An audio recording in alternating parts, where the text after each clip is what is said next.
Whenever there were eggs at home, only my older sister and younger brother got one. I could only eat plain white rice. My mom would scoop some black beans onto my plate and tell me they were more nutritious, but I knew she was just trying to comfort me. My dad would secretly buy my brother limited edition ice cream, while I could only have the most ordinary kind. One evening, a neighbor gave me a fried chicken and specifically told me, 딴 사람 주지 말고, 알았지? but when I got home, the 2 drumsticks were given to my sister and brother. If my mom hadn't snatched a chicken wing from my dad's plate and given it to me, I wouldn't have gotten anything at all. My sister had a bad temper and never allowed me to touch her makeup. Whenever training ended early, I would secretly sneak into her room. First, I memorized where everything was placed, then carefully put on makeup. I applied a thick layer of foundation, put on eyeshadow and lipstick, made homemade double eyelid tape with clear tape, and finally used a matchstick to fix my eyelashes. Looking at myself in the mirror, I smiled with satisfaction. I believed that one day, I would appear on television. Training was boring and exhausting, but the Olympic rings kept me going. However, as the competition approached, I unexpectedly learned that Madagascar had been barred from participating for special reasons. Years of hard work suddenly seemed wasted. That day was my sister's birthday. Every year, my birthday was celebrated one day early together with hers. After my sister blew out the candles, my dad lit them again and asked me to blow them out too. I couldn't hold it in anymore. 내가 만만해?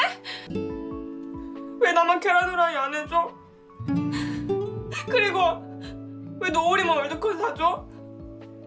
나도 작전이 먹을 줄 알거든!